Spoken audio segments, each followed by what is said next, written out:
सूरत शब्द चीन्हे बिना ज्यों पंछी चंडूल।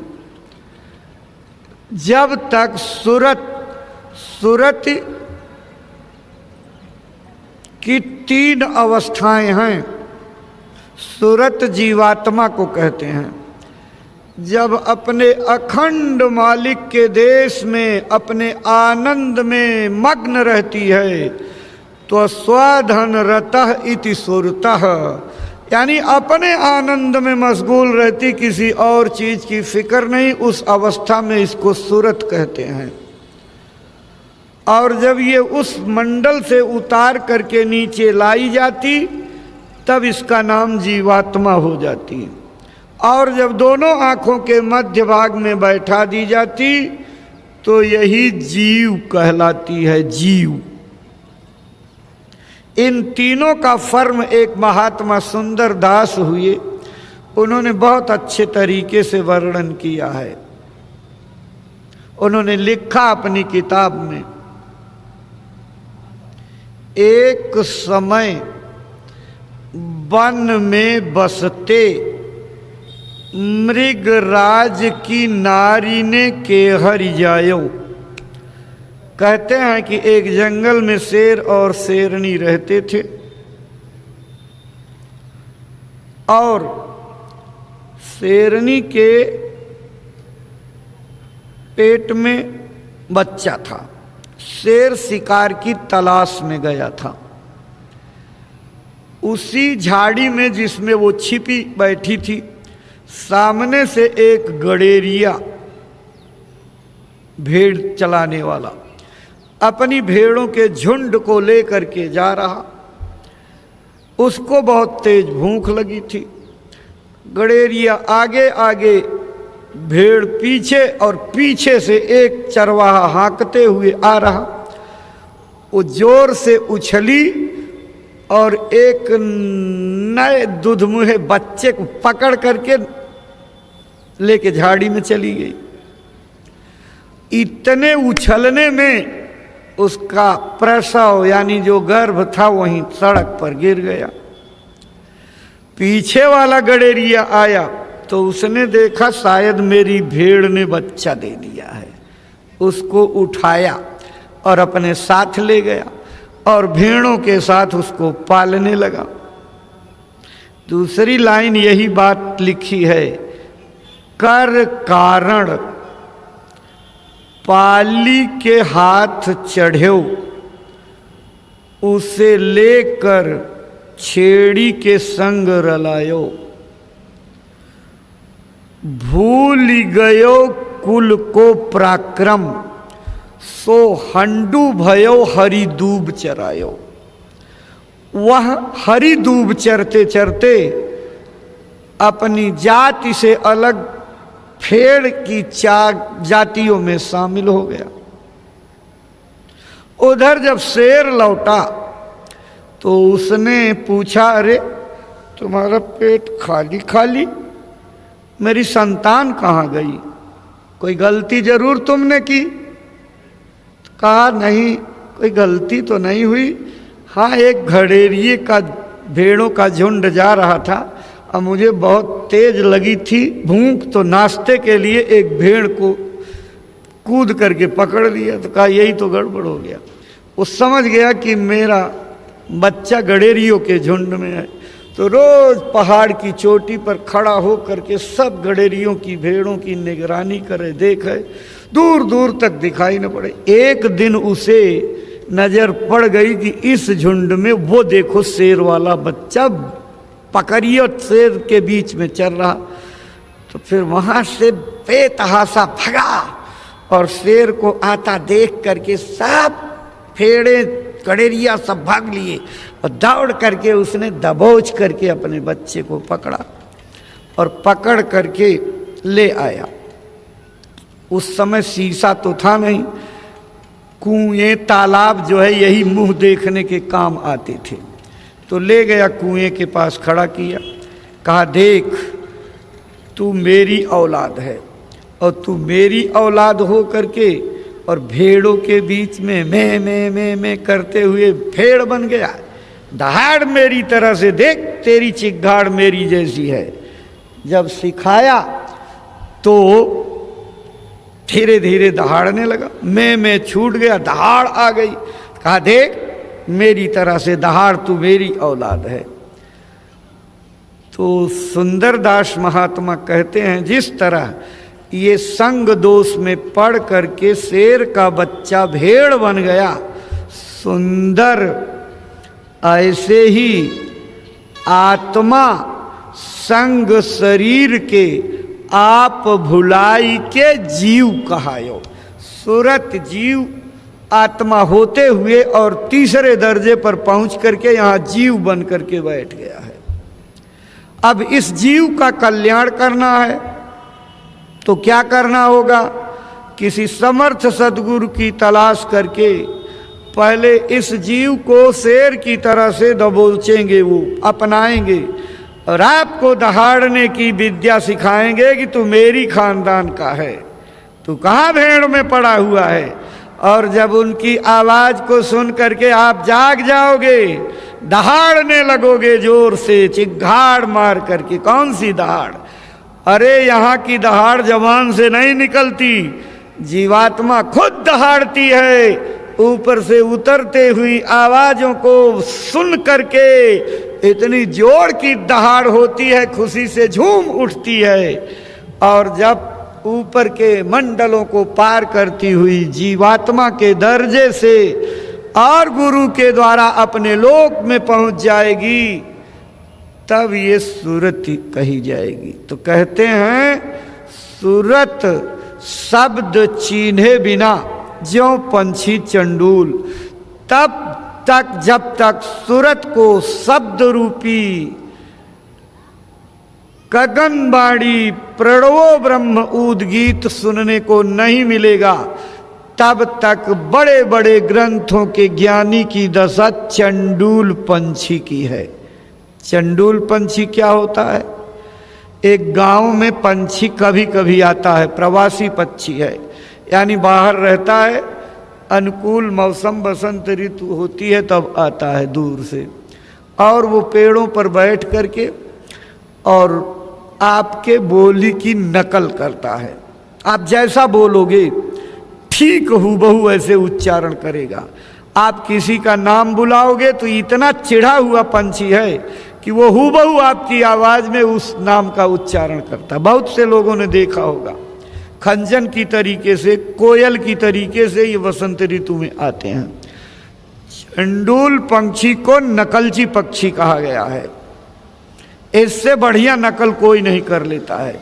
यानी आपकी हर आवाज, हर वाणी, हर गाने की मिमिक्री करने वाला जीव है। तो बड़ी बड़ी किताबों के ज्ञानी मिमिक्री करने वाले चंडूल पंछी की तरह से हैं। इसके अलावा कोई गति ज्ञानियों की नहीं है। अगर आप ज्ञानी बनना चाहते हो, अपने इस मानव जीवन को सफल करना चाहते हो, तो संत मत का उपदेश देने वाले किसी संत की तलाश करो, क्योंकि जिंदगी में संत मिलन सम सुख कछु नहीं। संतों की मुलाकात के बराबर इस संसार में कोई दूसरा सुख नहीं है। सबसे बड़ा सुख संतों का मिलन, क्योंकि सुत दारा और लक्ष्मी पापियों के घर होय, संत समागम हरि कथा स्वामी दुर्लभ दोय। कहते हैं बेटे, औरतें, नाती पोते, जमीन मकान, कमाई, घर दुआर, रिश्ते नाते, विद्या भाषा हुनर प्रतिष्ठा सबके पास है। बड़े बड़े पाप कर्म करने वाले पापियों की भी लोग कितनी इज्जत करते हैं।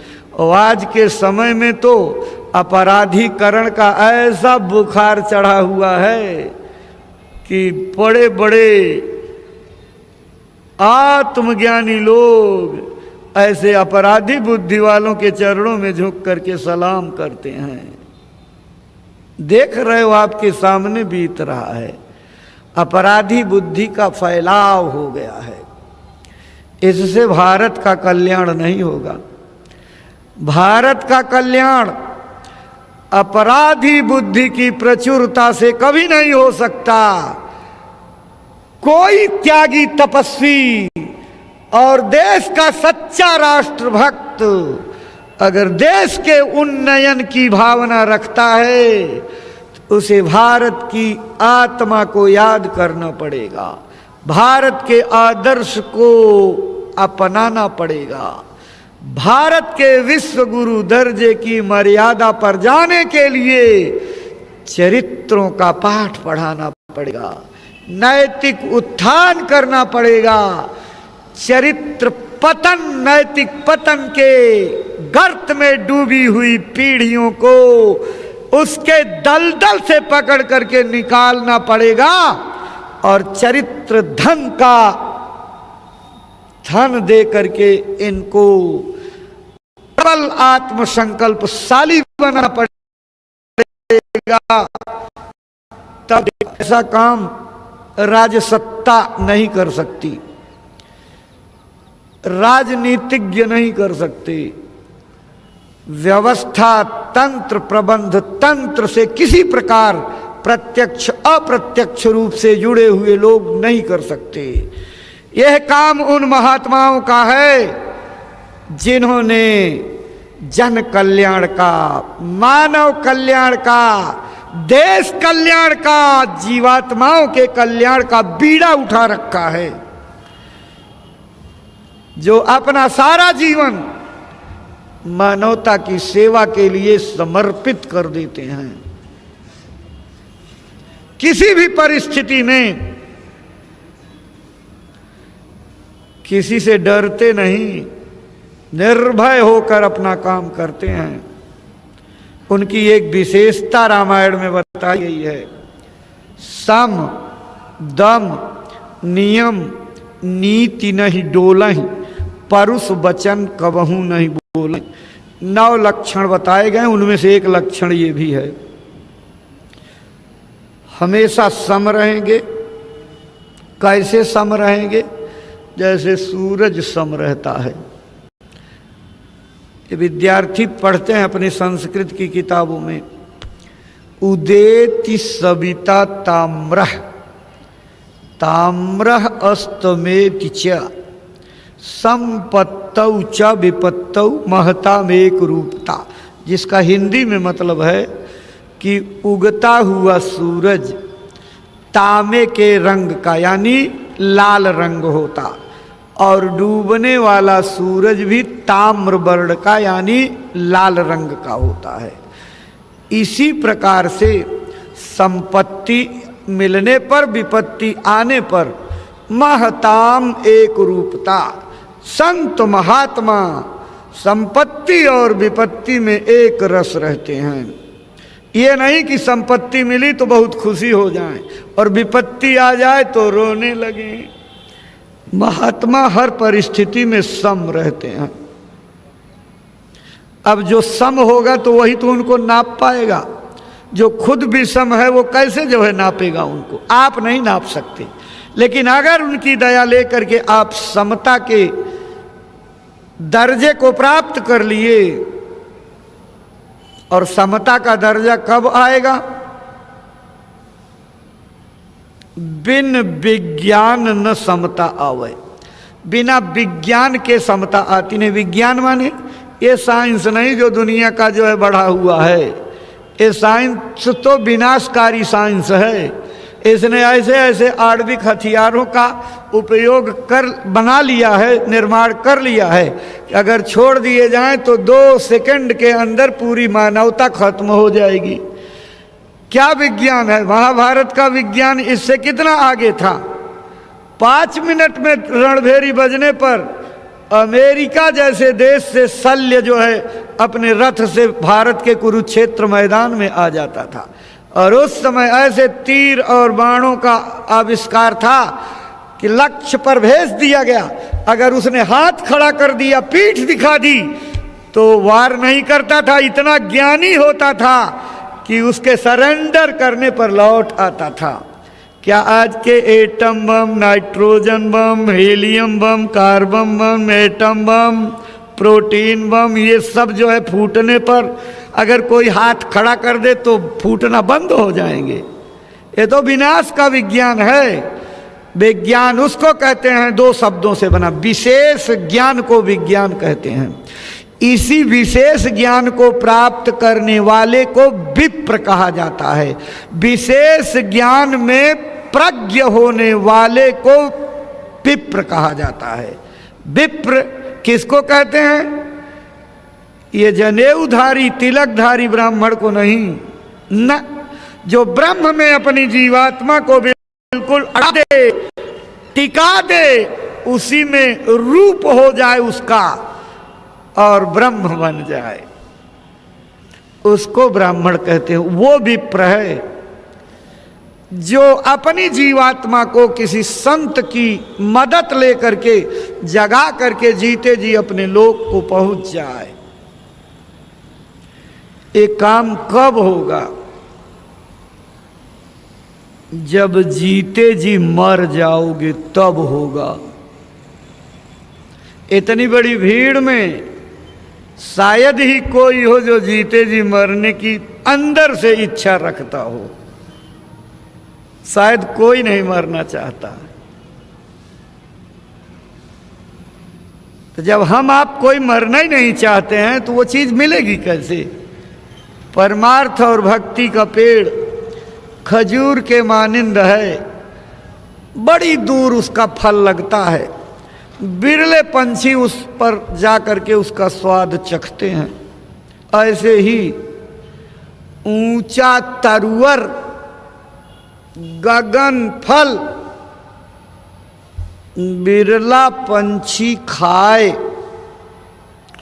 इस फल को सोई चखे जो जीवत ही मर जाए। भक्ति और परमार्थ का पेड़ बहुत लंबा, बहुत ऊंचा है और वो फल बहुत दूर लगता है। इस फल को कोई बिरला पंछी खा पाता, स्वाद ले पाता, चख पाता। कौन? जो जीते जी मर जाता। इसीलिए संत मत का उपदेश जीते जी मरने की कला सीखने का है। जीते जी मरी जाओ करऊ ना तन की आशा, आशिक को दिन रात रहे सूली पर बासा। जैसे फांसी के फंदे पर किसी को झूलने का डर सताता है, ऐसे ही जो मालिक को प्यारा होगा और मालिक उसको प्यारा लगेगा, उस सूली पर लटकते खतरे को देख करके भांपने वाला जैसे डरता है, ऐसे मौत से रात दिन नींद उसकी हराम हो जाएगी। मौत से डरत रहो दिन रात। जब रात दिन मौत से डरोगे तब जीते जी मरने की कला आएगी, तब संतमत की शिक्षा ग्रहण करोगे। बाकी अभी तो असर पड़ा हुआ है पुराण मत वेद मत का। ये पुराण मत वेद मत क्या है? 1,00,000 श्लोक वेदों में हैं, 80,000 कर्म कांड के, 16,000 उपासना कांड के और सिर्फ 4,000 ज्ञान कांड के। वो भी बहुत छिपा करके रखा गया है। जैसे कोई चीज आप कीमती लुका करके छिपा करके आप रख लेते हो और किसी को जल्दी बताते नहीं, ठीक ऐसे ही उन वेदों में ज्ञान कांड को ऐसा छिपा करके रख दिया गया है कि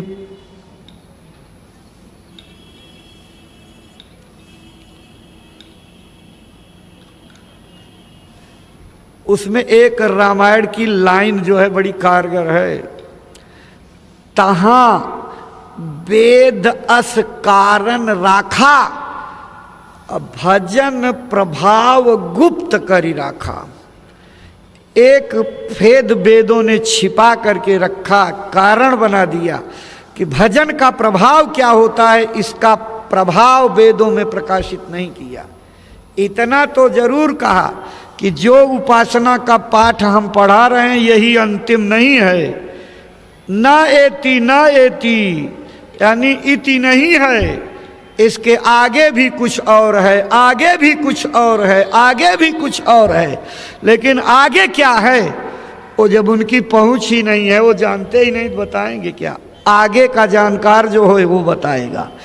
तो जप तप संयम नियम अपारा जे श्रुति कह शुभ धर्म आचारा, यानी वेदों में कर्म कांडों में जितने प्रकार के नेम आचार व्रत पूजा उपवास मूर्ति पूजा स्नान दान विभिन्न प्रकार की तमाम प्रकार के खट कर्म का वर्णन है,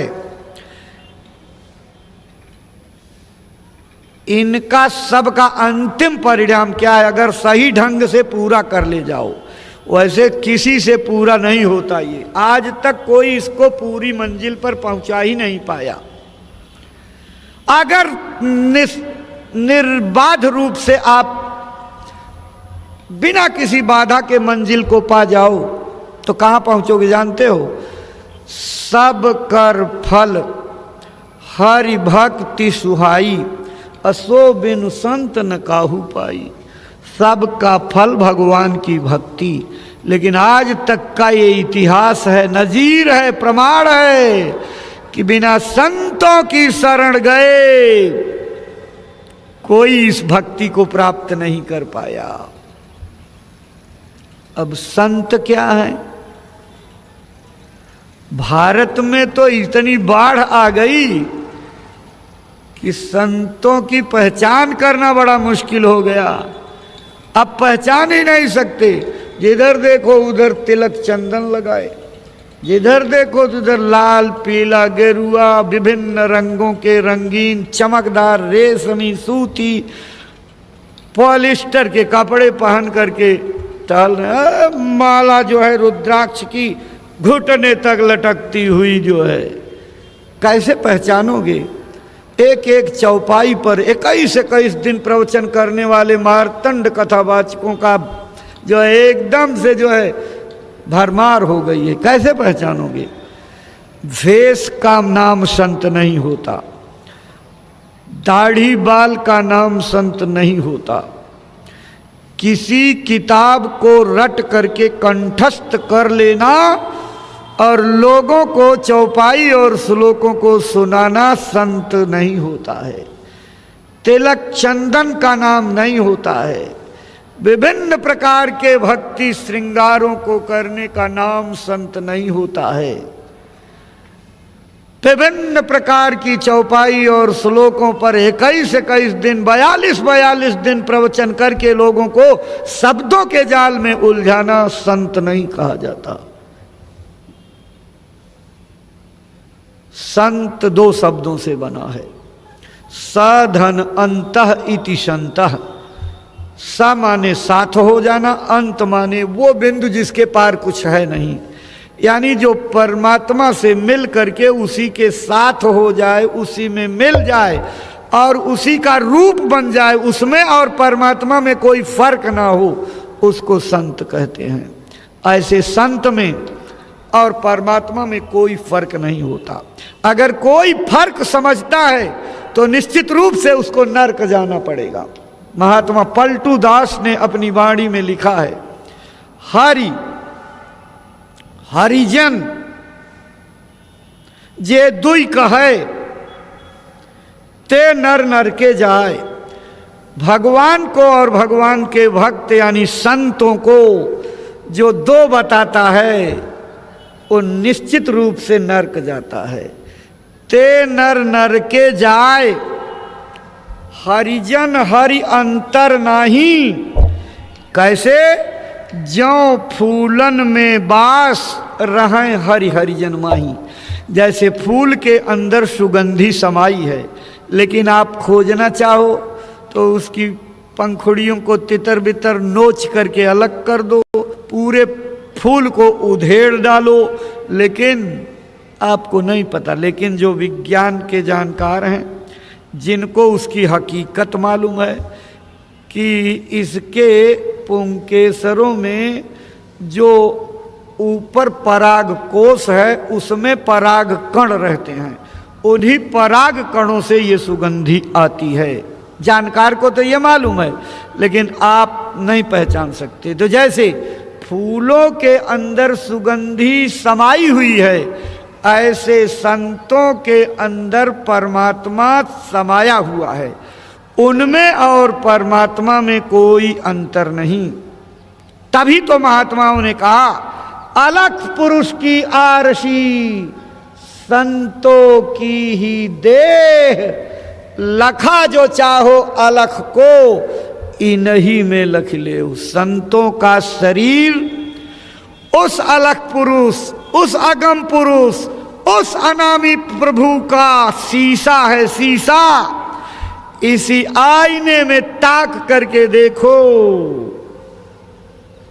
इनके शरीर रूपी शीशे में वो परमात्मा दिखाई पड़ जाएगा, बाहर कहीं नहीं मिलेगा।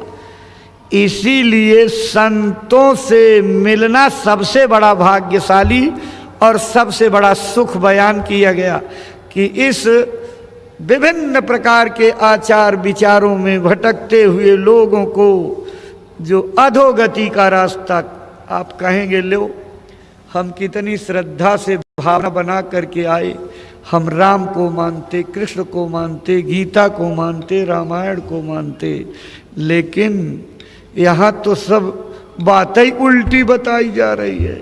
बात समझने लगोगे तो सब सीधी है। यहाँ किसी भी आस्था पर चोट नहीं पहुँचाई जाती, किसी को किसी की श्रद्धा पर रुकावट नहीं डाली जाती, आपके आस्था को रोका नहीं जाता। लेकिन जिस आदमी की आंख पर मोतियाबिंद का जाला है, उस सामने के कितने सुंदर सुंदर दृश्य हो देख पाएगा। तो महात्मा उसी आंख को खोलने का जतन करते हैं।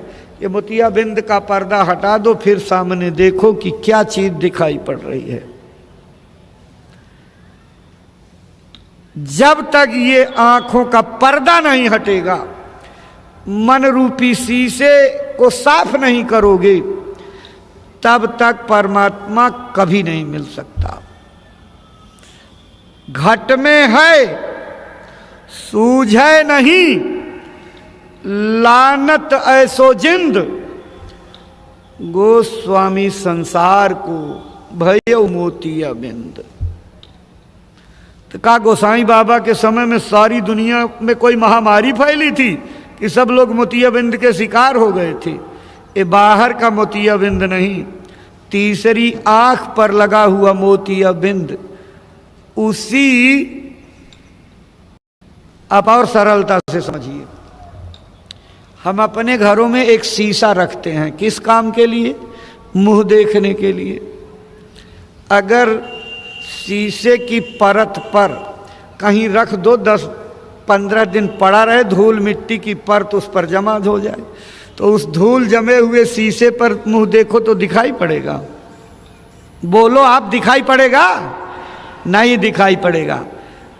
और जब कपड़े से उस धूल की परत को साफ कर दो तो फिर बढ़िया सा दिखाई पड़ने लगेगा।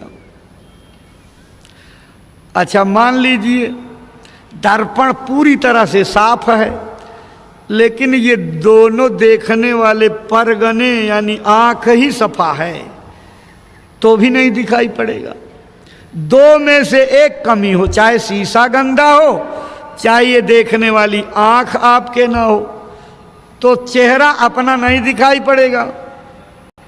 और गोसाई बाबा ने रामायण में कहा कि इस संसार के लोगों में दोनों प्रकार की कमियां मौजूद हैं, तो भगवान का दर्शन तो दूर, अपना दर्शन कैसे करोगे? मुकुर मलिन, शीशा गंदा है, और नयन विहीना।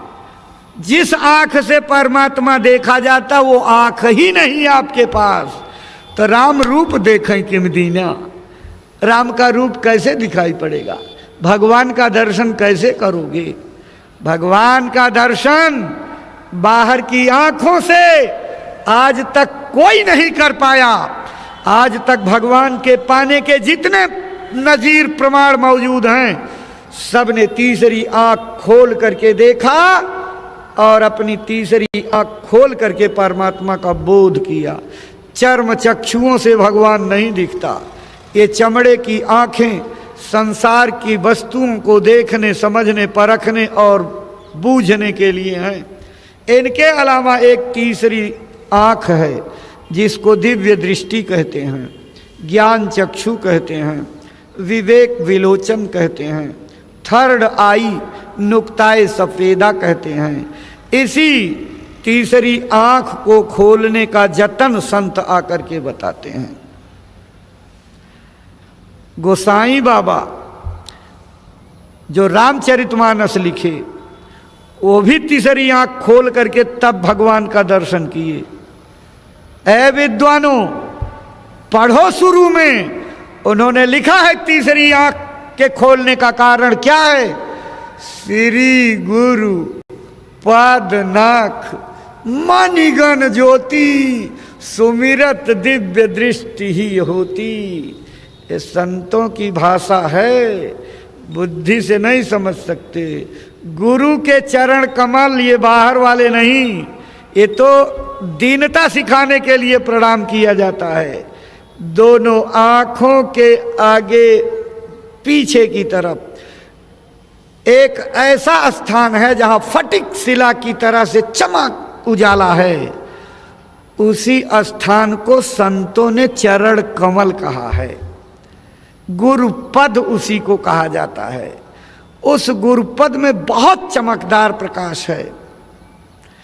उन्हीं चरण कमलों के दर्शन करने से, याद करने से, स्मरण करने से अंतर की दिव्य दृष्टि खुल जाती है। और जब दिव्य दृष्टि खुलती है तो क्या होता है? दलन मोहतम सो सप्रकाशु बड़े भाग उर आवै जासु। उस आंख के खुलते ही मोह रूपी अज्ञान का अंधेरा समूल नास्त हो जाता है और प्रकाश ही प्रकाश, उजाला ही उजाला फैल जाता है। वो बड़े भाग्यशाली हैं जिनके हृदय में ये आंख खुलती है। ये हृदय में नहीं खुलती। यहाँ जहाँ जीवात्मा की बैठक है, दोनों आंखों के पीछे कंज कमल पर तीसरे तिल पर, इस आज्ञा चक्र भ्रिकुटी विलास स्थान पर तीसरी आंख खुलती है। गोस्वामी जी ने लिखा है कि ते ही करि विमल विवेक विलोचन।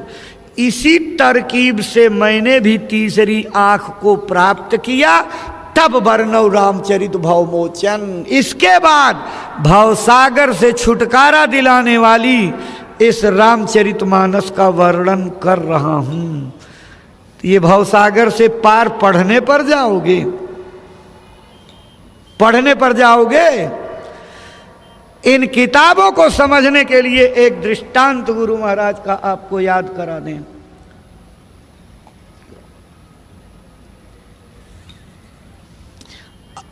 अब तो खैर पद्धत बदल गई। जब शुरू शुरू में बच्चे स्कूल में प्राइमरी क्लास में भेजे जाते थे और वही कज्जी लपेटे हुए तख्तियाँ ले करके जाते थे और जानबूझ के लिए पढ़ो का सिद्ध करने के लिए अपने कपड़ों में कालिख लपेट लेते ताकि हम बड़का पढ़ो का जाने जाएं जो है। तो ऐसी स्थिति में जब मास्टर साहब छड़ी ले करके जाते थे तो लोग डर के मारे जो लाइन बता देते थे वही, जैसे उन्होंने कापी पर लिख दिया गाय का दूध मीठा होता है, तो सभी बच्चे जल्दी जल्दी रटते थे गाय का दूध मीठा होता है, गाय का दूध मीठा होता है, उनको दिखाने के लिए कि हम याद कर रहे हैं। बच्चे अगर उस किताब को पढ़ करके सोचें कि जिस पन्ने पर मैंने इसको लिखा है, इसको रट करके 1000 बार जाप करके, करोड़ बार जाप करके गाय के दूध का स्वाद पा जाएंगे तो मिलेगा?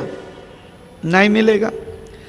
दूसरा उपाय है कि उस पन्ने को गोली बनाओ और चीनी पानी के घोल में मिला करके घोल दें और उस कागज के घोल को जिसमें गाय का दूध मीठा लिखा है और पी करके शरबत की तरह से उतार ले जाएं गले के नीचे, तो क्या गाय के दूध का स्वाद मिलेगा? नहीं मिलेगा।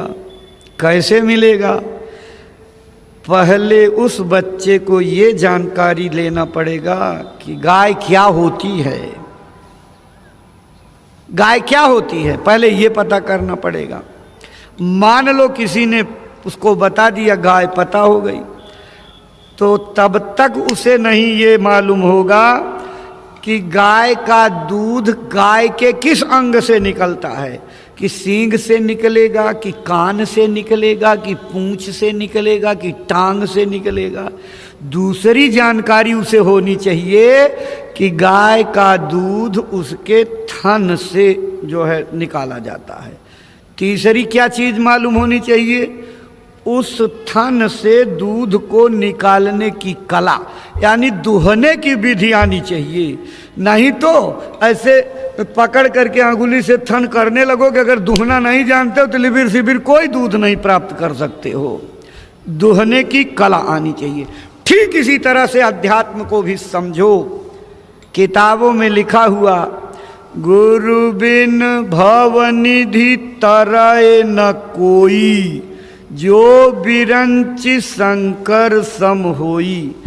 कहते हैं कि बिना गुरु के भाव सागर से पार कोई भी नहीं जा सकता, भले ही वो ब्रह्मा और शंकर के बराबर पदवी पर पहुंच गया हो। तो अब आप माला ले करके और रटो, गुरुबिन भव नित्यारायण कोई, जो बिरंच शंकर सम होई। गुरुबिन भव नित्यारायण कोई, जो बिरंच शंकर सम होई। गुरुबिन भव नित्यारायण कोई, जो बिरंच शंकर सम होई। हल्ला बोल करके तो क्या पार चले जाओगे? इससे नहीं जा सकते। उस किताब के पन्ने को शरबत की तरह घोल करके पी जाइए, तब भी भाव पार नहीं जाओगे। भाव पार जाना है तो पहले ये पता करना पड़ेगा कि गुरु क्या होते हैं। गुरु माने हाड़ मांस का शरीर नहीं, गुरु माने तिलक चंदन नहीं, गुरु माने कोई गीता रामायण का ज्ञान नहीं, भागवत श्लोक का पढ़ना नहीं। गुरु दो शब्दों से बना है, गु धन रू। गु कहते हैं अंधकार को और रू कहते हैं प्रकाश को। जो अज्ञान रूपी अंधकार से निकाल करके ज्ञान रूपी प्रकाश में पहुंचा दे, उसको गुरु कहते हैं। और आपको भी ये बोध हो कि वास्तव में मैं अंधेरे से निकल करके उजाले में खड़ा हो गया। केवल पढ़ाने से नहीं काम होगा कि पढ़ करके जान लीजिए। अब तो बदल गई भाषा। पहले जब प्राइमरी स्कूल में हम पढ़ने जाते थे तो उनके दोनों गेटों के किनारे लिखा होता था, आपने भी शायद पढ़ा हो, असतो मां सदगमय, तमसो मां ज्योतिर्गमय। एक प्रेरणादायी शब्द है वेदों का। उसका मतलब है तमसो मां, यानी मां माने नहीं, अंधकार की तरफ नहीं, ज्योतिर्गमय, अंधकार की तरफ नहीं, प्रकाश की ओर जाना चाहिए। और तमसो मां, असतो मां सदगमय, असत्य की ओर नहीं, सत्य की ओर जाना चाहिए। तमसो मां ज्योतिर्गमय, अंधकार की ओर नहीं, प्रकाश की ओर जाना चाहिए। यही गुरु की भूमिका का आधार है। अज्ञान रूपी अंधकार से निकालने का काम गुरु का है। गुरु ऐसा ज्ञान आपको अंतर में दे देंगे कि अज्ञान का अंधेरा अपने आप खत्म हो जाएगा, ज्ञान का प्रकाश हो जाएगा। आपको भी लगेगा कि मेरा अंधेरा दूर हो गया है। लेकिन ये गुरु कौन सा गुरु होना चाहिए? भारत जैसे धार्मिक देश में 6 प्रकार के गुरु बताए गए हैं। प्रथम गुरु हैं पितु और माता, जो हैं रक्त बीज के दाता, जिनकी सत्य से हमारा ये शरीर का निर्माण हुआ, वो पहले गुरु हैं। दूसर गुरु भई वह दाई, जो गर्भवास की मैल छुड़ाई। उस घिनौनी गंदगी को जो साफ करती दाई, वो दूसरी गुरु कही गई। तीसर गुरु नाम जो धारा, लय लय नाम जो ग्राम पुकारा। जिन्होंने हमारा नामकरण किया, जिस विशेष नाम से हम जाने जाते हैं, सारा गांव जिस नाम से हमको गोहराता है, पुकारता है, वो तीसरे गुरु हैं। चौथा गुरु जो शिक्षा दीना, तब संसारी मार्ग चीना। वो शिक्षा देने वाले गुरु जिन्होंने संसार का पाठ पढ़ाया कि ये भगवान है, ये मंदिर है, ये किताब है, ये माता पिता हैं, इनको प्रणाम करो, ये गुरुजन है, इनको प्रणाम करो, ये सभी जीवों में परमात्मा बैठा हुआ है, सबका सम्मान करो, सबको जीने दो, सबकी इज्जत करो, सबको प्रणाम करो, सबकी सेवा करो, निस्वार्थ भाव से मदद करो। जो ये ज्ञान पढ़ावे वो चौथा गुरु है। पांचवा गुरु जो दीक्षा दीन्हा और राम नाम का सुमिरन कीन्हा। जिन्होंने दीक्षित करके हमको मंत्र दे करके इस संसार की विभिन्न उपासना पद्धतियों में लगाया और भगवान की तरफ जाने के लिए प्रेरित किया, वो पांचवें गुरु हैं। छठवां गुरु भरम सब तोरा, ओंकार से नाता जोड़ा। ये जिस समय की लाइन है, उस समय ये विचार बहुत छिपा हुआ था। उस समय योग साधना चाचरी, भूचरी, खेचरी, अगोचरी, उन्मुनि, नेवली, धोती, बस्ती, प्राणायाम, कुंडलनी जागरण, पंचाग्नि तपना, बहुत तरह की साधनाएं, ये सब लाखों लाख वर्ष की जब उम्र होती थी तब की साधनाएं थी। उन साधना का भेद बताने वाले को छठवां गुरु, ताकि हम अपनी जीवात्मा को इन शरीर के चक्रों से निकाल करके ओंकार स्थान, यानी वेदों का जो अभीष्ट मंडल है, दूसरा मुकाम, वहाँ पर रिश्ता जुड़ जाए और आप वहाँ कमाई करके पहुँच जाओ, वो छठवां गुरु। लेकिन ये 6 गुरुओं का महत्व इस मृत्युलोक के नाके तक है, जहाँ से मृत्युलोक का आखिरी बिंदु है। इस जीवात्मा की बैठक तक संसार है, इसके पास अंडलोकों की रचना शुरू हो जाती। इसके परे ये 6 गुरु नहीं जा सकते। इनका काम इसी संसार में है। संसार में इनका सम्मान करिए, इज्जत करिए, आदर करिए, प्रणाम करिए, कहा मानिए, वो सब मर्यादा है। लेकिन आपकी जीवात्मा जो भाव से पार जाने के लिए शरीर मिला है, इसमें ये 6 गुरु कोई मदद नहीं कर सकते। इसके लिए किसकी जरूरत है? सतवां सतगुरु शब्द लखावा, जहाँ का जीव तहाँ पहुँचावा। 7वें सतगुरु की जरूरत पड़ेगी, जो शब्द का भेद बताएगा, नाम का भेद बताएगा, आकाशवाणी का भेद बताएगा, प्रणवो ब्रह्म का भेद बताएगा, इनऑडिबल साउंड का भेद बताएगा, गायबी धुन, गगन वाणी, गायब वाणी, अनहद वाणी का भेद बताएगा। उस सतगुरु की तलाश करो। बिना ऐसे गुरु मिले ये शरीर नाकामयाब हो जाएगा।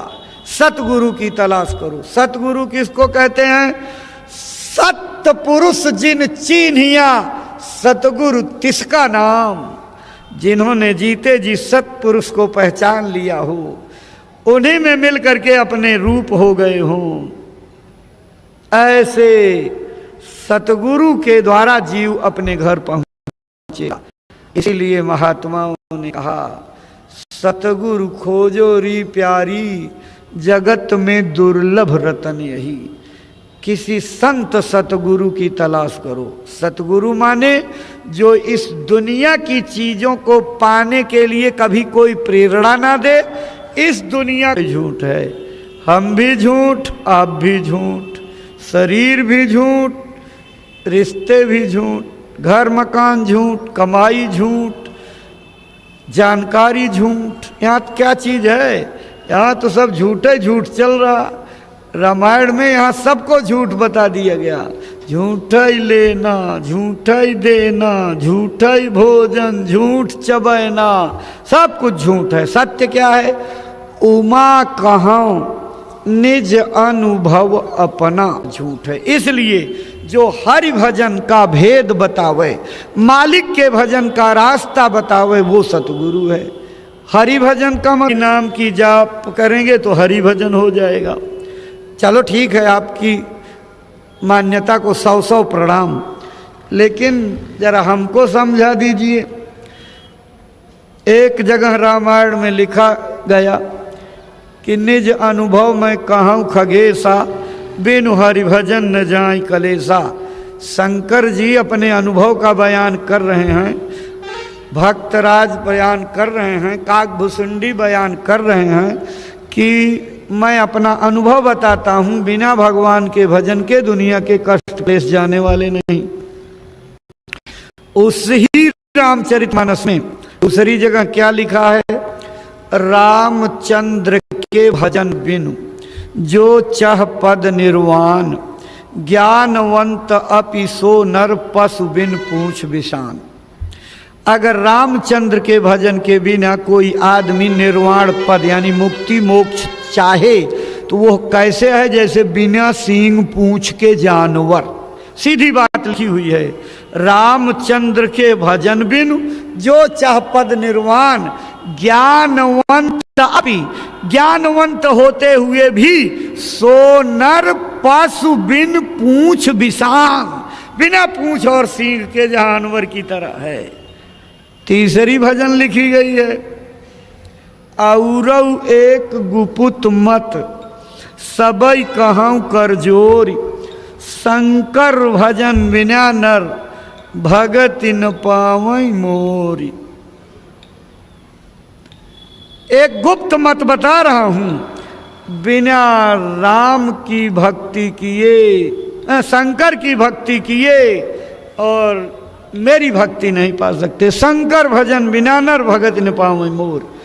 तो अगर आपकी बात मान ले तो 3 भजन हो गए। राम राम जाप करना राम भजन, हरि हरि जाप करना हरि भजन, शंकर जाप करना शंकर भजन। ये तो 3 भजन हो गए। रामायण क्या कहती है? एक ही साधे सब सधे, सब साधे सब जाए। तो 3 साधने लगोगे तो तीनों चली जाएगी। एक साधोगे, गलत अर्थ लोगों ने आपको बता दिया। ये तीनों 3 भजन नहीं, राम भजन, शंकर भजन, हरि भजन एक है। तात्पर्य क्या है? जब शंकर भगवान जीव कल्याण के लिए धरती पर अवतार लिए थे, जिस भजन को किया वो शंकर भजन। विष्णु भगवान जब धरती पर आए अपने कल्याण के लिए जो भजन किया वो हरि भजन, और राम जिस भजन को करके पार चले गए वो राम भजन। ये तीनों 3 भजन नहीं, तीनों एक भजन है। वो कौन सी भजन है? ये ढपली और गाजे बाजे, टुनटुनिया ढोल मजीरा बजा करके राग रागिनी में मस्त हो करके नाचना कूदना नहीं। भजन का भेद, असली रास्ता कबीर साहब ने बताया। कौन से भजन की बात की उन्होंने? जागरी मोरी सूरत सुहागिन जाग। अगर सुहागिन बनना है तो ए जीवात्मा सोती मत रह, जाग जा। क्या पड़ी सोवहु मोह नींद में, उठ के भजनिया में लागरी, मेरी सूरत सुहागिन जागरी। मोह निद्रा में पड़ करके क्यों सो रही है? उठो और भजन में लगो। कौन से भजन में? गंगा नहाने को नहीं कहा, मंदिर जाने को नहीं कहा, तीर्थ का चक्कर लगाने को नहीं कहा, नदी नालों पहाड़ों में गोता लगाने के लिए नहीं कहा, किताबों में मशगूल होने के लिए नहीं कहा, मठपुरियों में भटकने के लिए नहीं कहा। किसके लिए कहा? चित्त देई शब्द सुनो सरवन से, उठत मधुर धुन रागरी, मेरी सूरत सुहागिन जाग। चित्त लगाकर दोनों कानों को बंद करके खूब ऊपर ध्यान लगा करके सुनो। मधुर मधुर आवाजें अमृत की तरह से स्वादिष्ट आ रही हैं। उसी में लय हो जाओ। बुलाने के लिए वो आवाज आ रही है। जो मधुर मधुर राग रागिनी ऊपर उतर रही, उसी को पकड़ने का नाम भजन है। और उसको पकड़ो तो इस दुनिया से भाग चलो। कहत कबीर सुनो भई साधो, जगत पीठ दे भागरी, मोरी सूरत सुहागिन जागरी। भजन भजने को ही कहते हैं। भागने की धातु है संस्कृत में, उसी को भज कहते हैं। भाग चलो यहाँ से भागो जल्दी से। भाग जागा, भाग चल रे, हरि भजन की ओर प्यारे, मिल गए सतगुरु सहारे, फंद बंदी छोर प्यारे। सतगुरु बंधनों से मुक्त करने वाले मिल गए, अब देरी मत लगो, चलो जल्दी से उनके पास। अभी कुछ और समझ रहे हो, लेकिन जब मिलेंगे और आपको रास्ता बता देंगे, चल पड़ोगे, पहुंच जाओगे, तो आपके आंख के पर्दे खुल जाएंगे। तब क्या कहोगे? जब आंख खुलती है तो बंदे अपने गुरु के लिए क्या कहते हैं? मलायक से, बसर से, हूर से, सबसे सिवा निकले, हमारे शहंशाह दोनों जहानों से जुदा निकले। कहते हैं कि जब तक आंख नहीं खुली थी, मैं उनको इंसान समझता था, देवता समझता था, किन्नर समझता था, गंधर्व समझता था, देवी देवताओं से ऊपर अधिकारी समझता था, ब्रह्मा विष्णु महेश समझता था, हूर और परियां समझता था। लेकिन खुली जब आंख तो इंसान के जामे में खुदा निकले। खुदा उन पर फिदा निकला, खुदा पर वो फिदा निकले। मेरी जब आंख खुली तो मैंने देखा कि इंसानी जामे में खुदा बैठा हुआ है, स्वयं परमात्मा विराजमान है। खुदा उन पर कुर्बान और खुदा पर वो कुर्बान, वो उन पर फिदा, वो उन पर फिदा। खुदा पर वो फना निकले, खुदा उन पर फना निकला। ए भाई बहनों, ये खेल समझ में नहीं आएगा जब तक आंख नहीं खुलेगी, तब तक ये बात समझ। आंख खोलने का जतन करो, जब आंख खुल जाएगी तो फिर सब कुछ दिखाई पड़ेगा। वो कहते हैं इसी दुनियाए फानी में वो ला फानी खुदा निकले।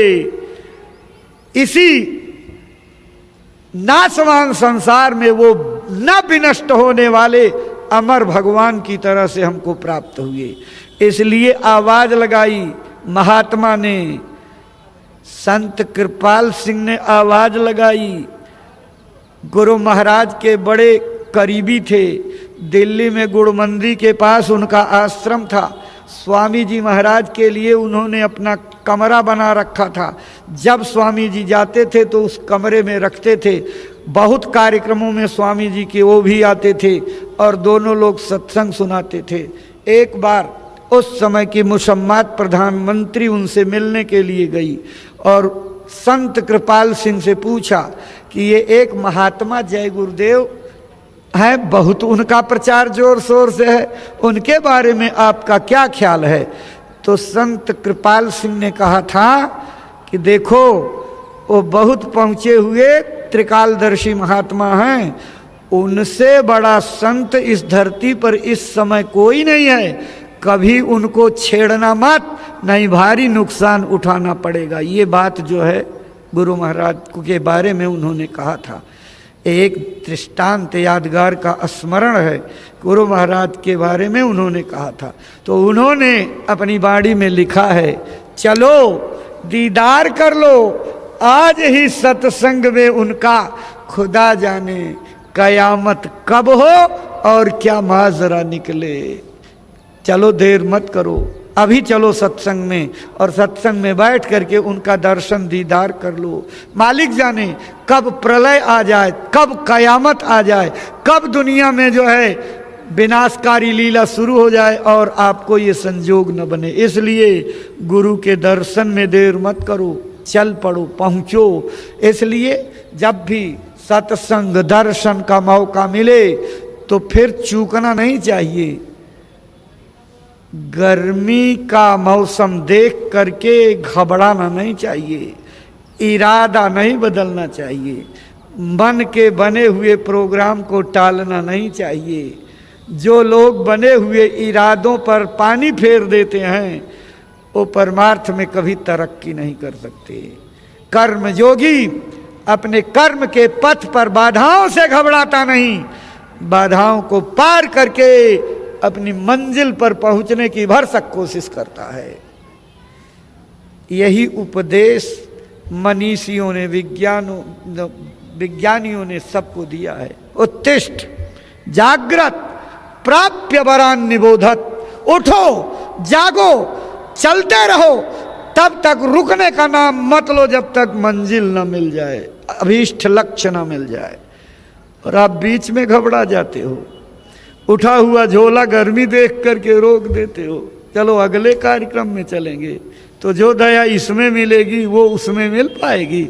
जो चीज आई और चली गई, राम नाम की लूट का मौका जब गुरु महाराज ने अपनी मौज इस मई के महीने में निजधाम जाने की तो क्या समझते हो कि बिना सोचे समझे इस संकल्प को बनाया, जानबूझ करके इस गर्मी तपिश और जेठ की दोपहरी में गए कि आप कम से कम इसमें आ करके कुछ तपस्या कर लोगे, कुछ कष्ट सह लोगे, सेवा जोड़ ली जाएगी, इससे आपके भविष्य में कर्मों की वजह से आने वाली तकलीफों में राहत दे दी जाएगी। यही मंच है सामने गुरु महाराज का, जिस पर बैठ करके गुरु पूर्णिमा का सत्संग हो रहा था। और सत्संग में भारी बारिश, जो बीच में वीआईपी लोग बैठे हुए थे उनमें मेड़ी बंधी थी।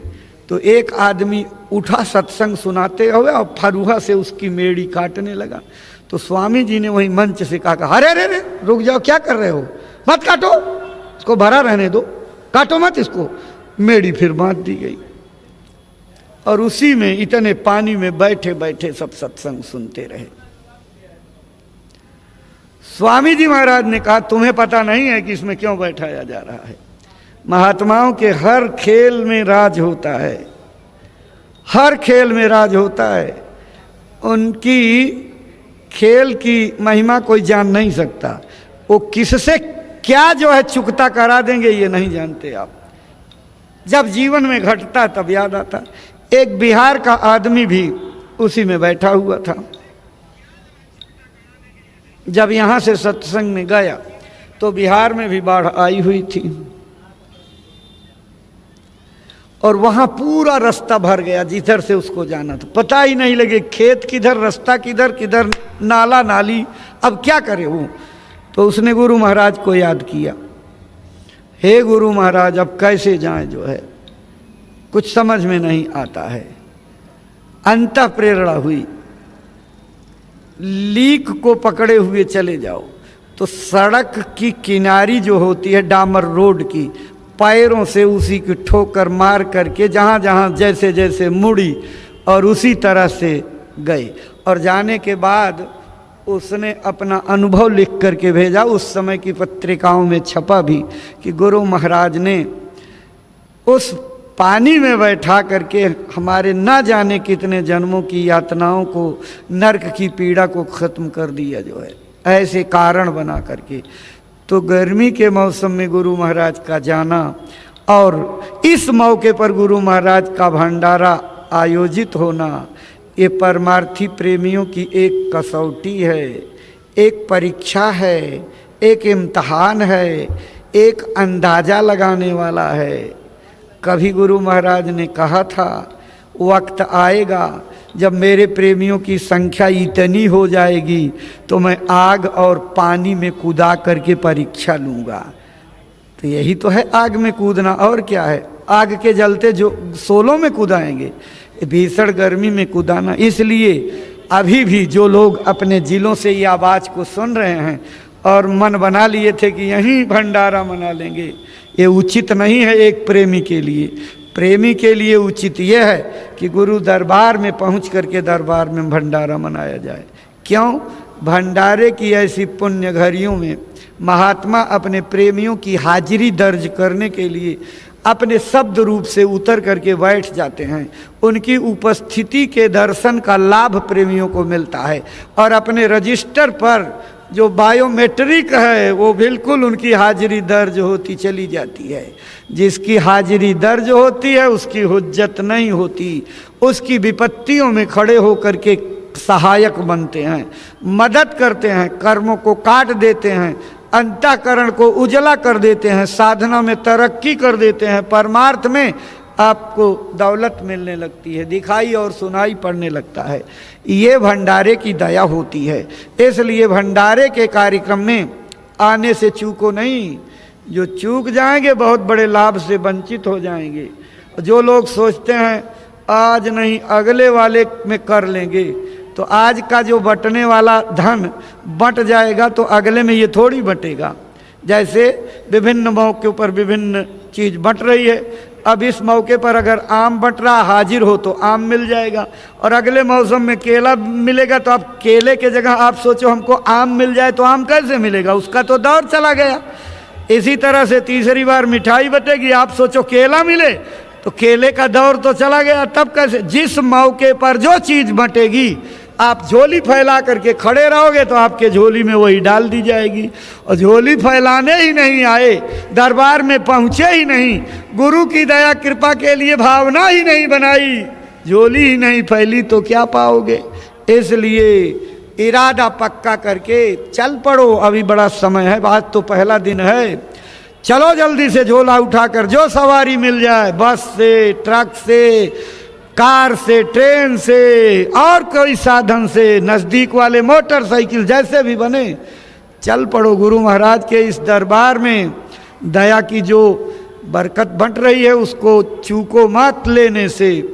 सब लोग चल करके पहुँचो, ये गुरु महाराज का भंडारा है। गुरु महाराज के प्रेमियों के लिए इससे महिमा मंडित और कार्यक्रम क्या हो सकता है। गुरु महाराज खुद उतर करके बैठेंगे और प्रेमियों को दर्शन देंगे।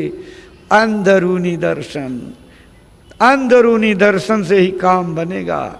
बैठ करके जब खाटी मेहनत करोगे, जब आप गुरु महाराज से अपने गुनाहों की माफ़ी मांग करके भजन करोगे, तभी तो गुरु महाराज की दया आपको प्राप्त होगी। इसलिए जब तक रहो कस के सेवा करो। सेवा के बहुत आयाम हैं। भंडारे में भोजन कराना, पानी पिलाना, पत्तल उठाना, हाथ धुलाना, झाड़ू लगाना, पत्तल फेंकना, विभिन्न जगहों पर सेक्टरों में गंदगी हो जाए तो उसको फरुआ ले करके नीचे ज़मीन में गाड़ना, आसपास के वातावरण को बिल्कुल शुद्ध बनाए रखना। इससे बीमारियां फैलेंगी, गंदगी ना फैलने पावे। अगर किसी ने जल्दबाजी में कहीं गंदगी कर दी तो उठाओ फावड़ा दबा दो नीचे।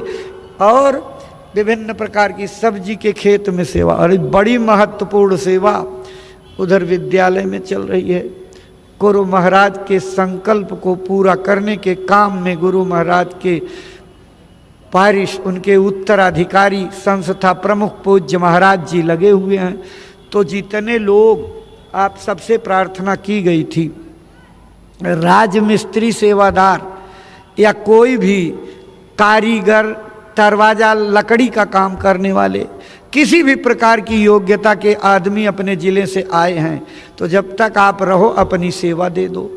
राजमिस्त्री पूरा समय दें और सेवादारों की भी ज़रूरत है। एक मिस्त्री के पीछे 4-5 सेवादार लगते हैं। आपके पास कोई हुनर नहीं तो चलो शरीर में बल है, ताकत है, तो चले गए वहाँ, बालू दे दिया, ईंटा दे दिया, गिट्टी दे दी, मसाला पहुंचा दिया, जो है और भी कोई साफ सफाई का काम है उसको कर दिया। बड़ा काम वहाँ चल रहा है, तो सेवा का बड़ा लाभदायी काम चल रहा। तो अपने अपने ज़िलों में जतन करके जितने भी राजमिस्त्री आए हों या मजदूरी का काम अपने करते हों, सेवादार हैं, तो उनको सबको भेजिए और वहाँ पर लग करके एक मदद करवा दें। देखिए अपना विद्यालय गुरु महाराज की दया से, अब गुरु महाराज के वचन थे कि इसको इंटर कराएंगे, तो अब पूज्य महाराज जी उसको इंटरमीडिएट की मान्यता के लिए कार्यवाही पर जुट गए हैं। तो भाई जब इंटरमीडिएट की मान्यता होगी तो अध्यापकों की भी जरूरत पड़ेगी।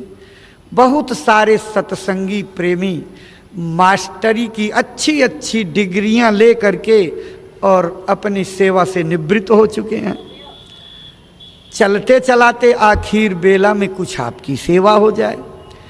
आप भावना बनाइए, चौथे पन जाई नृप कानन। ये पहले की नीति थी कि वानप्रस्थ के बाद जो है वो वन प्रस्थान की अवधि से फिर संन्यास आश्रम आ जाता था, चौथे पन चले जाते थे। तो अपने कुल जीवन में कमाई करके लड़के बच्चों को सब जिम्मेदारी दे दी, सब कारभार सौंप दिया, प्रेम उनसे लगा हुआ है, थोड़ा सा कुछ सेवा करके परमार्थ में कमा लीजिए। तो जो लोग ऐसे विभिन्न यूनिवर्सिटियों से, इंटर कॉलेजों से या विभिन्न प्रकार के और कॉलेजों से सेवानिवृत्त हो चुके हैं और आपके पास योग्यता है, आपके पास क्षमता है, आप अपनी योग्यता का उपयोग गुरु महाराज के विद्यालय में कर दीजिए। जो है आपके योगदान को लेकर के इसमें शिक्षा प्रणाली में सुधार हो जाएगा, पद्धत बदल जाएगी, आप जैसे योग्य लोगों से इसकी गुणवत्ता बढ़ जाएगी, जनप्रिय विद्यालय हो जाएगा, जनोपयोगी काम होने लगेंगे, ये विद्यालय और व्यापक क्षेत्र तक फैल जाएगा। आपकी सेवा सहयोग का योगदान गुरु महाराज के प्रकाश पुंज को और आगे बढ़ाएगा। इसलिए जो लोग अपनी सेवा से निवृत्त हो चुके हैं वो लोग अपनी सेवाएं इस विद्यालय में देने के हार्दिक इच्छा में अगर हैं तो आप अपना विवरण हमारे कार्यालय में कुटिया के बीच में आकर के लिखा दीजिएगा, आपकी सेवाओं का सदुपयोग कर लिया जाएगा। देखो बहुत सारी बातें हैं जो एक एक करके आपको बताई जाएंगी। एक निवेदन करना है कि अपने पास पानी की टंकी सीमित है, पानी के साधन सीमित हैं और इस गर्मी के मौसम में पानी ज़्यादा खर्च करते हैं लोग, ज़रूरत भी ज़्यादा पड़ती है, प्यास भी ज़्यादा लगती है, एक के बजाय 3-3 बार लोग नहाते हैं। तो थोड़ा पानी की किल्लत का ध्यान रखिए। जब नहाने जाइए तो टोटी खोल करके पानी बह रहा हो, इत्मीनान से 15 मिनट साबुन लगा रहे हैं, 15 मिनट में तो 20 बाल्टी खाली हो जाएगा। तो थोड़ा संयम से प्रयोग करिए, बंद कर दीजिए और खूब इत्मीनान से साबुन लगा लीजिए। उसके बाद जो है आप फिर पानी का दुरुपयोग न होने पावे। अपने अपने भंडारों में आप ड्रम व्यवस्थाओं के जो कार्यालय डिपो खुले हुए हैं वहाँ से रख लीजिए। उस समुचित किराया आदमी की तरफ से तो हो नहीं रहा, ये दरबार का है हुक्म, गुरु महाराज का हुक्म है। आप अपनी सांसारिक कमाई के लोभ लालच में इसके नाते गुरु महाराज के आदेशों की अवहेलना कर दोगे तो इस कमाई से आपको क्या फलीभूत होगा?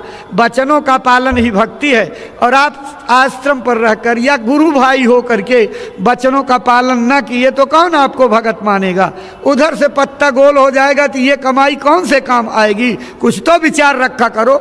जो बातें कही जाए, बताई जाए, समझाई जाए, निवेदन किया जाए, हाथ लोग जोड़ते हैं, 100 बार पीछे से तान दिया जो है, ये बेईमानी का काम है। इस बेईमानी से आप ये कमाई वचनों की अवहेलना करने से आपका नुकसान कर देगी। अरे एक जगह जहाँ आपको अलाट होता है वहाँ भरोसा करके बैठो, मालिक की दया वहाँ आपको भरोसा करके रहिए मिलेगी। लेकिन आप सोचते हो सारी कमाई इसी रास्ते पर है और लोग बौखलाहट में आप वचनों की अवहेलना कर देते हो, मौज बिगड़ जाती है।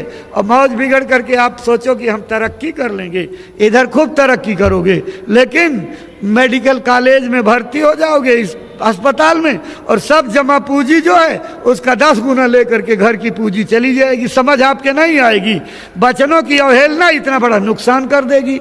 हम कोई बहुत दुआ देने नहीं बैठे हैं कि आपको कोई मुसीबत घेर है, हम तो भलाई के लिए बैठे हैं, हम तो चाहते हैं कि अंदर ना आवे। तो सब लोग वचनों के पालन का ध्यान दीजिए, जो प्रार्थना की जाए उसको मानिए। आप एक आदर्श सत्संगी बनिए। केवल कमाई करने के लिए और धोखे की पूंजी कमा करके आप विभिन्न जिलों में गौशाला की सेवा की रसीदें पहुंची हुई हैं। यह गुरु महाराज के गौशाले के भूसा और चारे की व्यवस्था करने के लिए निवेदन किया गया है, उसके रजिस्टर भी बटे हुए हैं। यानी इसलिए ये दोनों उपाय किए गए हैं। जैसे भी बने, इस मेले में आने वाला कोई सत्संगी सेवा से बच न पावे, कोई भाई बहन बच्चा बच्ची बचे ना, सबकी कुछ न कुछ सेवा परमार्थ में गुरु महाराज के दरबार में आनी चाहिए। तो अपनी रसीदें सब लोग कटवा करके गौशाला के भूसे की सेवा दीजिएगा और रजिस्टरों पर अपनी सेवाएं दे करके अपना नाम दर्ज कराइएगा। गुरु महाराज की इस जान से प्यारी गौओं की सेवा के लिए जो अभियान चलेगा, इन रजिस्टरों पर और झोली वाले आपके बीच में जब सत्संग की आखिरी बेला आएगी खड़े होंगे तो आपके लिए जो है कह दिया जाएगा, खड़े हो जाएंगे, अपनी सेवा उस झोली में डाल दीजिएगा। आपकी सेवाएं गुरु महाराज के दरबार में गुरु महाराज के संकल्प को पूरा करते हुए धर्मादा कार्यों में पूज्य महाराज जी द्वारा लगा दी जाएंगी। इसलिए पूरा हर जगह आपका ध्यान रहे। देखो, गुरु महाराज की दया से औषधि के रूप में आशीर्वाद प्राप्त गन्ने का शरबत भंडारे के पास मिल रहा। यहाँ नीम का पेड़ जो लगा है, यहाँ भी शायद लग गया होगा, अभी हमको जानकारी नहीं मिल पाई, लग गया तो दोनों जगह पर मिल रहा है। तो आप जब तक रहिए बिल्कुल लाधड़ाक इसका सेवन करिए, इसमें कोई ओवरडोज नहीं होगा। सुबह पियो, शाम पियो, दिन पियो, दोपहर पियो और रात को पियो, कोई ओवरडोज नहीं। जब तक रहो कस के पीते रहो, छक छक करके पीते रहो। असाध्य रोगों की दवा है। बचन गन्ने के जूस से नहीं, यही गन्ना कहीं कोई बाजार में लगा करके बेचे और आप तो गन्ने का ही तो रस है, ऐसे नहीं। जिस गन्ने के लिए, जिसके लिए वचन कहे गए हैं, आश्रम की तरफ से जो सेवा की जा रही है उसके साथ वचन जुटे हुए हैं, वहाँ लाभ मिलेगा। और आपने अपने मन की कमजोरी में उतनी दूर कौन जाए, लाओ गन्ना ही तो गन्ना, उसमें वो लाभ नहीं मिलेगा। स्वाद तो मिल जाएगा लेकिन जो वचन का फायदा होने वाला वो उसमें नहीं मिलेगा। इसलिए इन दोनों अड्डों पर, इधर वाले यहाँ आकर के पी सकते हैं, उस तरफ वाले भंडारे के पास जाकर के शरबत का सेवन करते रहिए। लाइलाज मर्जों की दवा है, अमृत जैसा, रामबाण जैसा काम करती है। और गुरु महाराज की चरण पादुका का वाहन सचल मंदिर यहाँ होगा, खड़े हैं। गुरु महाराज की पावन चरण पादुका, इसी में गुरु महाराज चला करते थे, रहा करते थे। उनकी मौजूदगी के नाते ये परम पावन मंदिर है, किसी तीर्थ से कम नहीं, प्रेमियों के लिए महा से महातीर्थ है। तो जब भी आप यहाँ आइए, रोज रोज प्रणाम करो, रोज रोज दर्शन करो, रोज रोज गुरु महाराज की दया दुआ मांगो। इसलिए ये काम जारी रहेगा। मेले की व्यवस्था के लिए आपसे निवेदन है, चलो झोली वाले भैया लोग खड़े हो जाओ अपनी जगह, और लोग बैठे रहिए। झोली वाले अपनी जगह खड़े होकर के भाई लोगों से गुरु महाराज की गौशाला के लिए जो सेवा लोग देना चाहें इसको झोली में डलवा लीजिए। देखो, अपने अपने जिलों में आपके फायदे के लिए ये जोर दे करके कहा जाता है कि पूरी पुख्ता सुरक्षा की टीम बनाओ। इतने लोग आए हुए हैं, उसमें से 150 आदमी आप निकाल करके और अपने ज़िले को छावनी बना करके डंडा झंडा ले करके लोग टहलते रहें। अपने ज़िले के लोगों का परिचय पत्र बनाओ। अगर उस परिचय पत्र के अलावा कोई अपरिचित व्यक्ति आपके यहाँ आता है तो फौरन टोकिए, पता पूछिए। अपने टेंटों में बैठ करके ऐसे अपरिचित व्यक्ति को बात मत करने दीजिए। किसी अपरिचित व्यक्ति से आप खुद बात मत करिए। किसी का दिया हुआ कोई चीज़ खाइए मत। विभिन्न नहाने की जगहों पर जब आप जाइए तो अपना साथी लेकर के जाइए, सुरक्षित सामान रखिए। वहाँ लापरवाही से समझते हो कि सतगुरु का दरबार है, यहाँ सब वहाँ ताक करके बैठे हुए आपके सामान पर, जैसे आप नहाने लगे उठा कर लेकर चले गए। कितनों के मोबाइल बैग, तो ये बड़ी तेजी से लोग ये दुष्टता का काम करते हैं। आप उसकी रखवाली के लिए अपनी टीम को पुख्ता बनाइए। बाद में जब नुकसान हो जाता तब आप पछताते हो। पहले निवेदन किया जा रहा कि अपने जिले के सेक्टर को पूरी तरह से एक गेट बंद कॉलोनी की तरह से जो है आप बनाइए और आपके सेवादार टहलते रहें। अपरिचितों का तुरंत क्लास लीजिए, कहाँ से आए हो कि, और प्रायः जिले वाले तो जिले वालों को पहचानते हैं, लेकिन नया आदमी आया है तो उसको पूछ लीजिए किसके साथ आए हो, उसको उचित जगह दीजिए। लेकिन अपरिचित आदमी, दूसरे जिले के लोग दूसरे जिले में कतई ना जाएं। बहुत से लोग विभिन्न प्रकार का संबंध बना करके और आपका नुकसान कर जाते हैं, इसलिए और भी गलत काम कर जाते हैं। इसलिए आप जो है बहुत सचेत रहिए। सुरक्षा की टीमों को आप तैनात करिए, केंद्रीय सुरक्षा के लिए भी टीम दीजिए। विभिन्न प्रकार की सेवाएं हैं, पानी की व्यवस्था बरकरार रहे उसमें भी आप अपने सेवादारों को लगाइए। आपकी भागीदारी हर काम में रहे कि हम यातायात में भी अपने सेवादार लड़कों को देंगे, जलकल में भी देंगे, सुरक्षा में भी देंगे, पूजा की व्यवस्था में देंगे। विभिन्न जिलों के नाम ये गेट अलॉट किए गए हैं, वो जिलों के लोग खूब ध्यान से देख लें। आज शाम के सत्संग से अपने 10-10 सेवादारों को उन जिलों के लोग जो है तैनात करेंगे और पूरा सत्संग की भीड़ जब तक यहाँ से निकल ना जाए तब तक अपनी ड्यूटी निभाएंगे। अपने अपने गेटों की ड्यूटी आप जो है शुरू कर दीजिए। तो भाई बहनों, अब शाम का सत्संग 6 बजे से होगा। बीच में धूप रहती है, जो खबरें छपी थी उस समय काफ़ी धूप होती है, इसलिए 6 बजे से शाम का सत्संग हो। जब घंटी लगे तो आप समय से आ जाइएगा। और एक विशेष निवेदन आपसे आज ही से शुरू कर देते हैं। 19 तारीख को सवेरे 5:30 बजे से पूज्य महाराज जी का सत्संग होगा, मुख्य सत्संग है। उस दिन पूरे प्रेमी मैदान में आने चाहिए और सबके हाथ में जय गुरुदेव नाम का झंडा जरूर होना चाहिए, क्योंकि उस दृश्य को सारी दुनिया अपने मुल्क में बैठ करके देखती है। यही वो जलवागर दृश्य है जिस झंडे के दृश्य के नाते कोई इस भीड़ की नकल करके अपनी भीड़ नहीं दिखा सकता। इसलिए अभी से सब लोग तैयारी करो। जो लोग नए आवे उनको भी बताओ कि 19 तारीख के महाराज जी के सत्संग में झंडा डंडा लेकर के चलना है और गुरु महाराज की दया का झंडा लहरा करके सारी दुनिया में झंडे को रोशन करने का संदेश देना है। अब आप लोग खड़े हो जाइए, चलिए सब लोग खड़े हो जाइए।